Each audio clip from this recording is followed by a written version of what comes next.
Hello YouTube, it's Snowflarky, and I'm here today to show off my Tierra Source of Destruction deck. Now this is a joke build that I put together just to show off to my dueling group a fun little interaction that exists between Tierra Source of Destruction and normal monsters, just as a way to get Tierra Source of Destruction out on the field.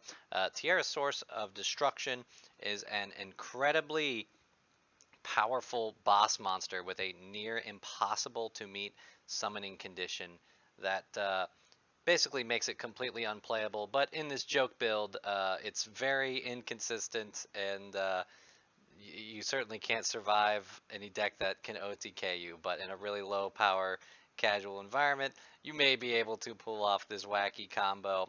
And so I built it as a way to show off this card to friends as like a joke and give us all a way to laugh. But I figured I'd go over it real quick before I dismantle it. Starting off, I am playing one copy of Tierra Source of Destruction. This is the namesake big boss monster of the deck. It's an 11-star monster with 3,400 attack. This monster cannot be normal summoned or set and must be special summoned from your hand by shuffling 10 other cards with different names from your hand and or field into the deck / or extra deck, and cannot be special summoned by other ways. So the only way to get this out, having 10 different named cards between your field and hand, very, not an easy thing to do, and even in decks where you can do that, that's usually enough cards to just build a game-winning board anyway that you wouldn't risk just going into Tierra, despite how powerful it is.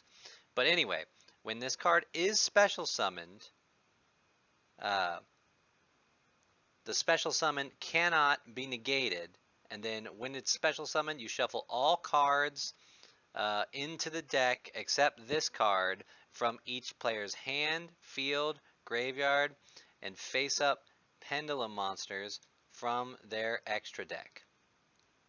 So basically, you're shuffling everything that's not in the banished pile back into the deck, and then you're going to have Tierra. And what's the real kicker is that neither player can activate cards or effects in response to this effect's activation. So as soon as you get Tierra online and get Tierra onto the field, it's pretty, it's a very powerful effect. Oftentimes, can be a game-winning effect. It gives your opponent one card to try to out this, essentially. Um, so it's definitely pretty cool. It's just that summoning condition has been too hard that the card has never really seen play, but it is a cool card to have nonetheless. And in this deck, we have a silly way to try to meet that summoning requirement. And that is with normal monsters. I am playing 2 copies of Heart of the Underdog. This card is basically how we're going to get our condition for Tierra Online. It says during your draw phase, if you draw a card and the card you draw is a normal monster, you can draw one more card by showing the card to your opponent. Now the way this works is that if we show a normal monster during the draw phase, we draw another card, and of course if we draw a normal monster, it is still the draw phase, so we can do that effect again. So essentially our goal is to try to use Heart of the Underdog to draw basically the entire deck, so that we'll have at least 10 cards with different names before we get to our Tierra. Now, because we need Heart of the Underdog so bad, it almost warrants running 3 copies, and I wouldn't be opposed to running 3 copies, but I'm currently running 2 copies because the only problem is that if we have more Heart of the Underdogs, we only need 1 on the field, and then more copies of Heart of the Underdog and more copies of Tierra will prevent us from drawing out all the normal monsters that make up the rest of this deck. So for that reason, I'm just playing 2. I mean, the deck is already inconsistent. I mean, you'll only get to do this like once out of every, several double-digit games. And you basically just got a hard scoop and until you get the setup. But like I said, this is a joke deck just to show off this wacky combo. So yeah, we are using Heart of the Underdog, and the rest of the deck is normal monsters to draw the entirety of the deck. So with that in mind, I mean the rest of this deck is going to be just a lot of normal monsters that don't have too much to say of them, so I'll just show off what normal monsters I'm playing and maybe just tell some fun facts or stories about these monsters as I get to them. Another reason I wanted to record this. Now, getting into our long lineup of normal monsters, we're going to start with Darkfire Soldier number 1. Now, what's very important is that Tierra's Source of Destruction needs 10 cards with different names, so every normal monster being played in here for the rest of this deck is a one of, because we don't want multiple names. So I'm just going to be kind of rapid fire running through and talking about them. Darkfire Soldier, cool little fire monster, 1700 attack, which in the Duel Monsters era was pretty strong for a fire normal monster, but modern era we have new things like the Sue Ship and the Metal Foes. 1. La Jin, the Mystical Genie of the Lamp. This is a 4-star 1800 Fiend used by Kaiba. The legendary Kaiba collection had an ultra rare printing, which I think is awesome. Next we have Mechanical Chaser, 1850 4-star machine vanilla. This was a very notably powerful card in the early Duel Monsters era, and especially notable for how hard it was to obtain in its first printing.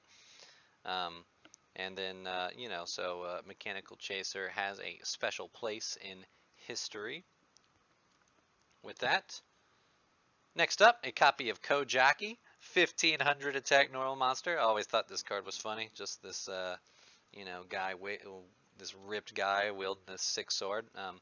Fun fact with this card is I do have a fun version of Tenyi that is built around Berserker Soul and requires me to have some 1500 attack monsters to get max damage but still be able to proc Berserker Soul, so Kojaki does meet that material. Next, a Neo the Magic Swordsman, pretty cool spellcaster, vanilla, and actually got an upgraded vanilla version of it called Trance the Magic Swordsman, which is a 2600 1 tribute normal, which is pretty good, the most powerful 1 tribute normal you can get with Frostosaurus. Next, a copy of Rogue Doll, spooky spellcaster. Always like the design of this card, so made the cut. Another card that I like the design of, Shining Abyss. Cool little fairy behemoth monster. I believe the Mask duelist in Duelist Battle City, you play it. Next is Blazing Inpachi. It's in 1850. Who is a fire type monster in the the old era of the game. This was the strongest fire normal monster for a while, but like I said, now Metal Foes and Sue Ship have a stronger fire vanilla. Next, Ryukijin Powered, a Kaiba card. Always thought this was a cool looking card too, so it makes the cut. Good old Space Mambo, classic meme card, very funny, 1700 attack, water monster, very cool. Next up, a copy of Hunter Dragon. This is a 3-star 1700 attack, which I believe is the strongest 3-star normal monster. I'm not completely certain on that, but if we had this back in the Gravity Button days, this would have been nasty. I think before that it was Dragon Zombie, but that's pretty cool. Next up, a copy of Fire Kraken. Always thought this card was funny, and especially for a long time was unique for being the only Fire Aqua, but now with Sue Ships we have a whole archetype of them, so that's kind of cool. Next, Opticlops. This was this was one of the first accessible 4-star just beater powerhouses. 1800 attack, Dark Fiend, pretty cool. Next, a copy of Archfiend Soldier, Dark Fiend with 1900 attack, so just a little better. It is an Archfiend, so always a card that I don't know, maybe you could slot in an Archfiend deck if you could find some way to make use of normal monsters. They have some Gemini support. Anyway, moving on, Phantom Griffin. This is one of my favorite normal monsters that came out in Cross Souls, a 2000 attack wind monster. But it was cool because there's cards like Griffin's Wing and whatnot that was like the anti-Harpies Feather Duster card. So they finally just turned that bird into a normal monster, and the text even talks about how it's rivals of the Harpies, and very cool. I always like this card. Kind of wish we could get a holo printing of it. Next, Angel Trumpeteer, our 4-star normal tuner. Not that that matters in this deck, but having this in general has been nice as a accessible 4-star tuner that can use normal monster support. Next, we have Luster Dragon, the classic 1900 4-star dragon. You know, dragon decks are pretty popular. You can make some normal monster stuff. This was definitely a pretty popular card. I certainly like the design of it. The fact that it's my favorite color, purple. The monster itself always does help that. Next up, I am going to show my Cabazuls. This is a 1700 4-star water dino, very notable normal monster for being one of the monsters you would summon off of Rescue Rabbit in the Dino Rabbit deck. And in Legendary Collection Joey's World, they printed this beautiful secret rare copy to kind of commemorate this card's stardom. Next, we got a copy of Gilgarth, a merit card from Battle City, 1800. Dark Fiend, makes it similar to Opticlops. Next, Gladiator Beast Andal, 1900 attack Beast Warrior. Pretty cool, not a card that the Gladiator Beast deck used, because you want to be using their effect monsters, of course.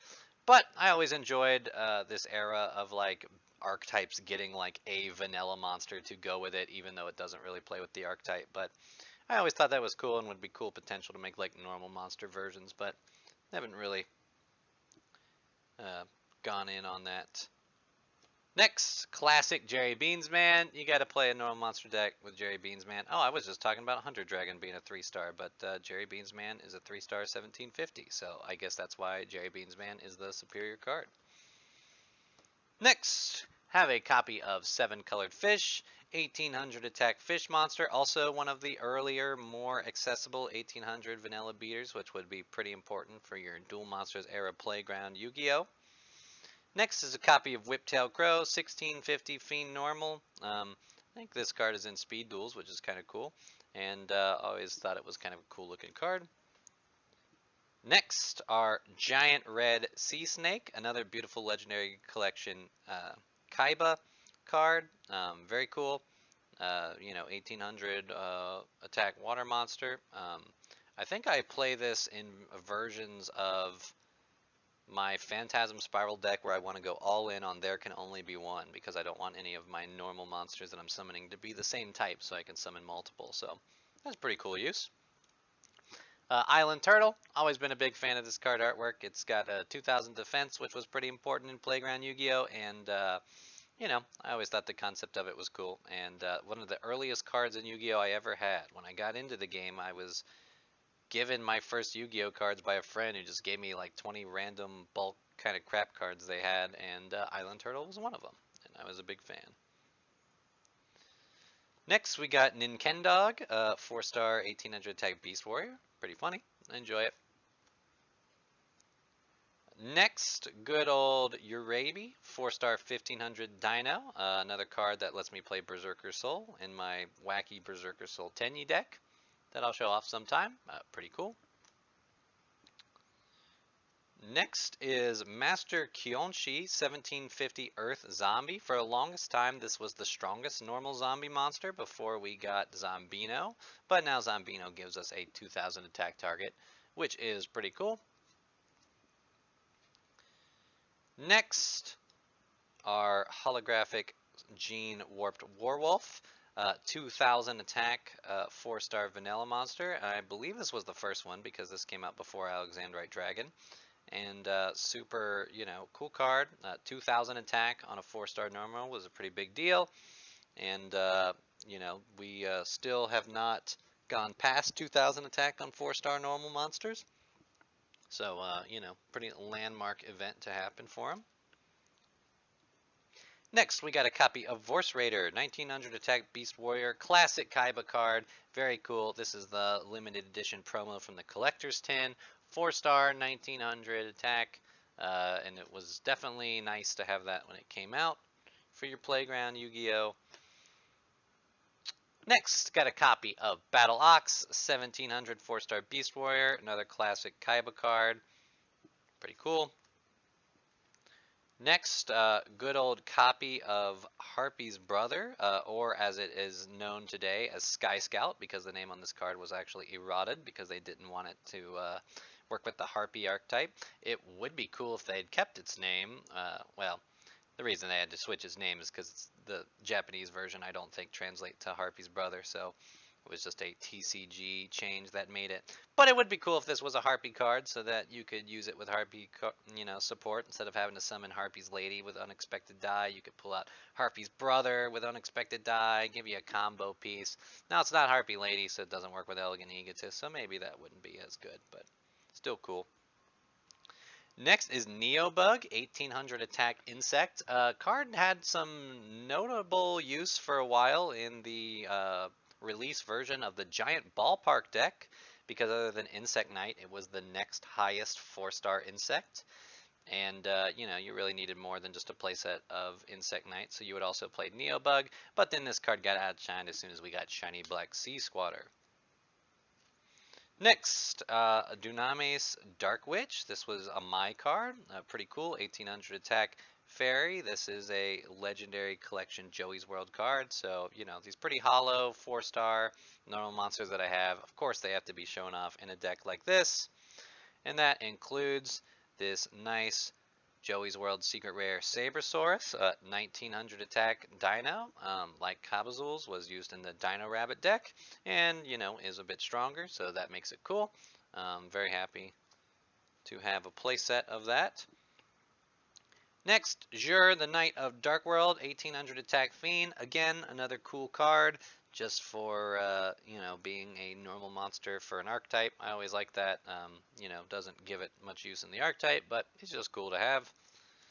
And the last normal monster to add the icing on top of the cake of this joke is classic Boneheimer, a 3-star 850 attack aqua monster that the card looks goofy and has arguably my favorite flavor text.